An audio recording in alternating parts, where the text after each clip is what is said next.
warahmatullahi taala wabarakatuh. Kembali lagi di channel saya Muafiq Aziz.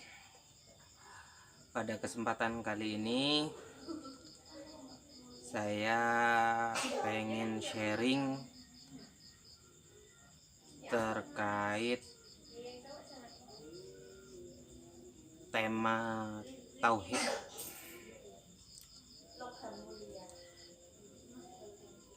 Jadi dulu ketika kita belajar tauhid, kita selalu kebingungan ketika bertemu dengan redaksi bahwa semua kebaikan itu harus disandarkan kepada Gusti Allah.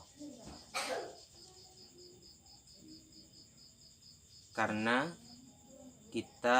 kekuatan yang kita miliki itu semuanya berasal dari Gusti Allah. Maka setiap kebaikan yang kita lakukan itu harus disandarkan kepada Gusti Allah. Kita tidak bisa berbuat baik karena diri kita sendiri. Pasti karena atas izin Allah dengan memberikan kepada kita kekuatan.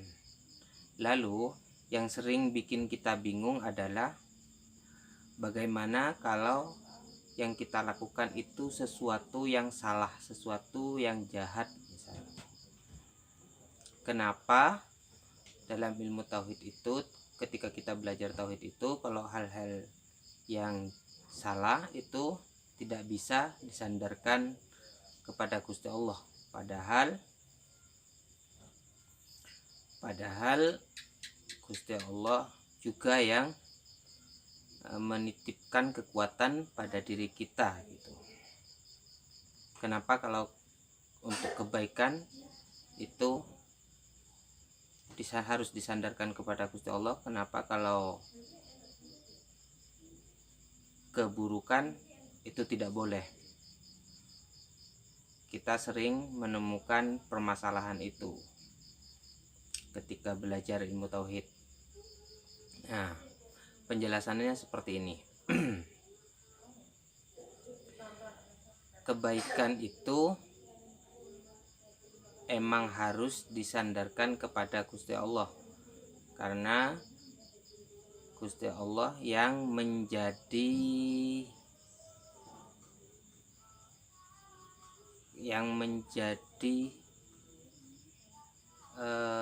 penyebab atau sumber dari kekuatan kita sehingga kita mampu melakukan kebaikan. Nah, kalau untuk keburukan, kenapa kita tidak boleh menyandarkan kepada Gusti Allah? Kenapa harus disandarkan kepada diri kita? Karena ini berkaitan dengan penjelasan sebelumnya, penjelasan di video sebelumnya ya. Kalau belum nonton nanti silahkan tonton. Bahwa ada Gusti Allah itu memberikan ketetapan yang berupa nasib. Nah, di nasib ini ada hukum kausalitas atau hukum sebab akibat. Nah, Gusti Allah itu sudah memberikan kekuatan nih kepada kita. Dari situ sudah dipercayakan nih kepada umat manusia. Buat apa kekuatan yang kita miliki ini? Untuk kebaikankah atau untuk keburukan? Ketika itu dilakukan untuk keburukan, maka itu kekuatan yang kita miliki itu tidak bisa semerta-merta disandarkan kepada Gusti Allah, karena berbarengan dengan kekuatan yang kita miliki ini, di situ juga Gusti Allah sudah menurunkan atau sudah memberikan panduan, sudah memberikan pedoman, sudah memberikan teladan mana yang baik dan mana yang buruk. Nah, ketika kita sudah tahu mana yang baik, mana yang buruk, terus kok kita masih melakukan keburukan, maka keburukan itu menjadi tidak boleh disandarkan kepada Gusti Allah. Kalau kebaikan, karena petunjuk, teladan, dan ajaran kebaikan itu dikirim dari Gusti Allah juga, maka kita sudah sewajibnya menyandarkan kebaikan itu kepada Gusti Allah, karena yang memberikan kekuatan kita untuk melakukan kebaikan itu Gusti Allah, yang memberikan petunjuk atas kebaikan juga Gusti Allah. Jadi penjelasan singkatnya itu seperti itu. Nah, redaksi ini juga sering digunakan biasanya kalau ada teman-teman yang sedang presentasi atau yang sedang ngisi materi gitu. Ketika di penutup acaranya, mereka sering menggunakan, apabila ada kesalahan itu semua datangnya dari saya, dan apabila ada kebaikan itu datangnya dari Gusti Allah gitu. Itu biasanya kalau dalam konteks nutup acara kayak gitu, kalau yang sering dipahaminya itu sebagai bentuk kerendahan hati agar kita itu tidak terlihat sombong, maka ungkapan itu digunakan.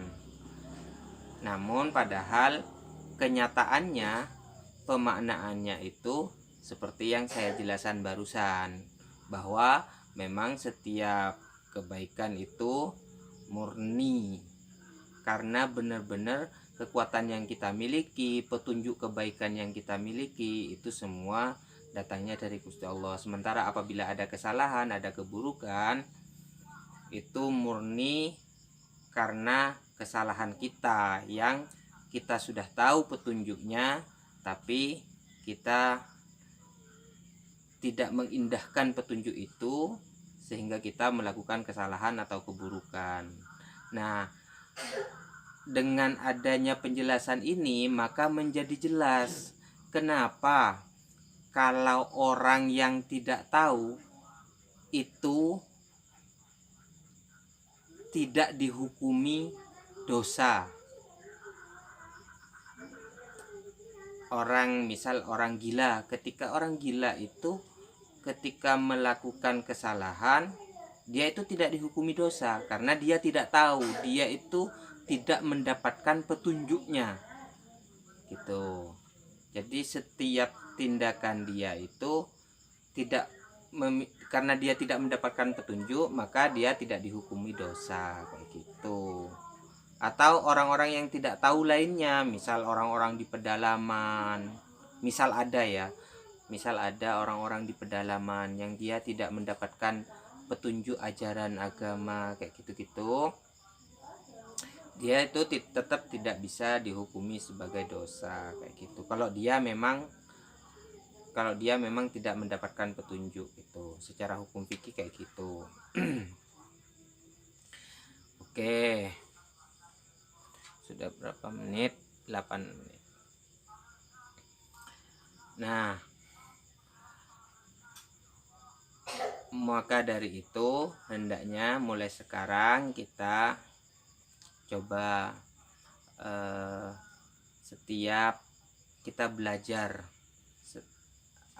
dari setiap apa yang kita lakukan.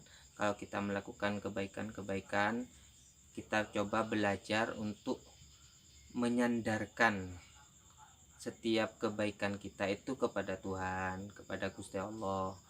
Jadi maksudnya ini bukan sebagai konsep.